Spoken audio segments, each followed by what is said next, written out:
Anxiety often leads to insomnia. They go hand in hand.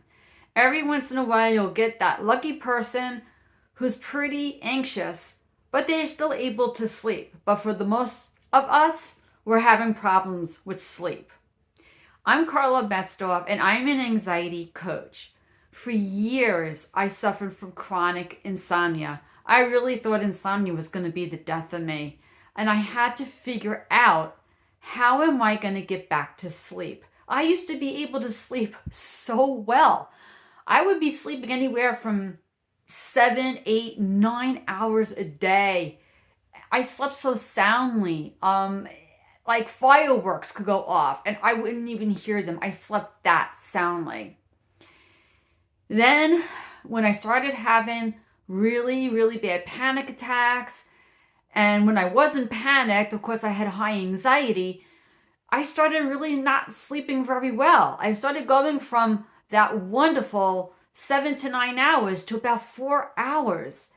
Now, the first couple times it happened, it didn't affect me too much, but then it happened again and again. I couldn't understand, why can I only sleep 4 hours? And I started focusing on that. And that super focus on the fact that I couldn't sleep was just the beginning of the end for me when it comes to getting good night's sleep. This was the beginning of my sleep anxiety. Now, what I mean by that is I started focusing on sleep and how I was sleeping, how I was not sleeping, that I started thinking about sleeping from the moment that I woke up, if I was sleeping at all. And it would affect me and be on my mind all day long. Those were my thoughts. Am I going to sleep tonight? What if I don't sleep tonight? How am I going to function? How am I going to deal with this? It got so bad to the point where I would see the sun go down and have an instant panic attack because I knew what was coming. I knew that in several hours I'd be going to bed, and I had no confidence that I would sleep well. It became a vicious cycle.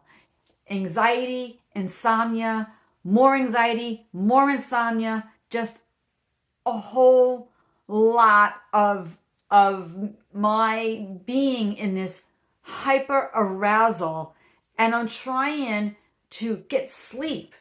But see, that's what the whole thing is about. We get in ourselves upset, okay? So we have anxiety. What is anxiety? Anxiety is your response to stress, right? So you have this stress response, but the reason why we are super anxious is because we have uncertainty. We're not trusting. That's what anxiety is. And if this becomes chronic, okay, like there's situational anxiety, but when you're somebody with a disorder who's always anxious, you're always in that hypervigilant state. This is where it can really start affecting your sleep. You stay in this fight and flight mode. And it becomes very hard. If you don't understand this, it becomes very hard to calm yourself down. And I didn't understand it at first. I mean, people would tell me to breathe. Just breathe, Carla. You'll be okay. Just relax. But see, what that was doing, it was putting pressure on me. Because I'm hearing everyone telling me, oh, just breathe, just relax. And I'd be in bed, just breathe, relax, just breathe, relax. And it wasn't working. But I have to go to sleep. I have to. I should be able to sleep doing this. I gotta relax. And I put such pressure on myself. You know what I was doing? I was keeping myself in this cycle because that put more of those chemicals into my body. I was staying in that super hypervigilant state, always aroused. And it became so exhausting. It was exhausting. I had to find the energy every day to get myself out of that bed. You see, I was an at-home mom.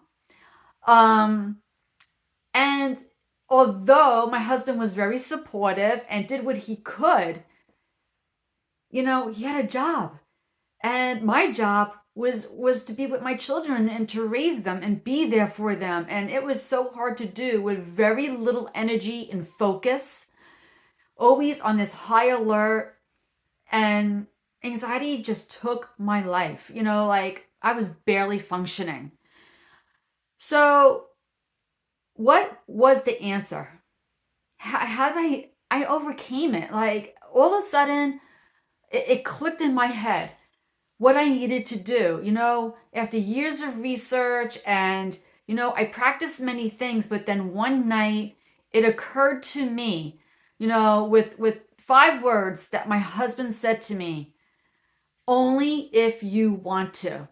In other words, I woke up one night and my husband said, Carla, what's wrong? And I said, well, what's always wrong, Pete? I mean, the same issue I have every night. And he goes, only if you want to. And he rolled over and he went back to sleep.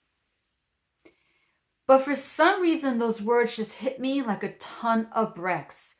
You see, we know that we have only a certain amount of control over the things in our life.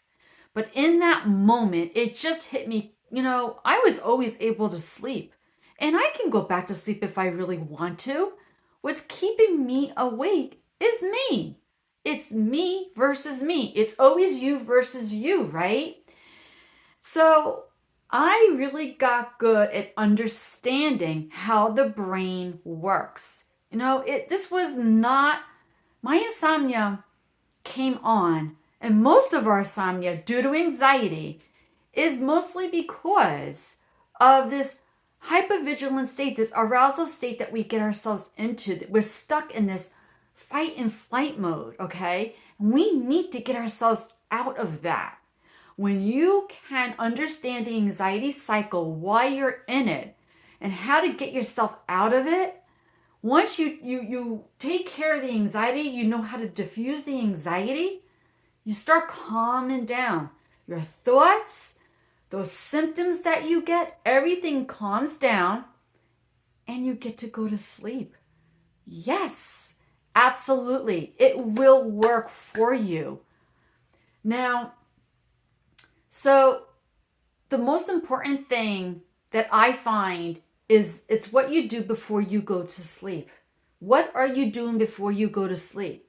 If you're super anxious, how do you expect to put your head on the pillow and get a good night's sleep? If you are filled with these stress chemicals in your body, it's going to be impossible with adrenaline and cortisol going through your bloodstream. And when you're super anxious, your thoughts are in your mind going over and over and over. So the last thing you want to do is get in that bed with all these chemicals surging through your body and all these intrusive thoughts looping over and over in your mind. What you do before bed, super important. And when I work with my clients, I help them to understand this and to come up with a plan so that they can get into that bed with confidence that they're going to sleep. And if they try to sleep and it doesn't work, they get out of the bed and they just repeat until it becomes a routine, until this automatic response is changed. Like we're trying to change a stress response. That's what we're trying to change. I work with moms every day to try to help them change their stress response, because that's what anxiety is. You change the stress response, you become more resilient. Because especially moms, we wear a lot of hats, don't we? We have a lot of responsibility. Stress is inevitable, not just in our lives, in everyone's life. But being a mom's got to be the hardest job in the world. So, we have worries on our mind, but anxiety is beyond worry. At least with worry, you take some kind of action, but with anxiety, it immobilizes you. You're not going to be able to jump in that bed super anxious and get a good night's sleep. What you do before bed is important.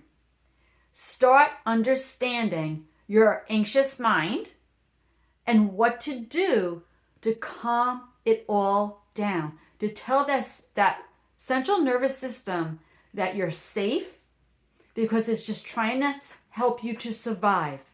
And once you get good at communicating and with the central nervous system, the brain, the vagus nerve, you will start sleeping wonderfully.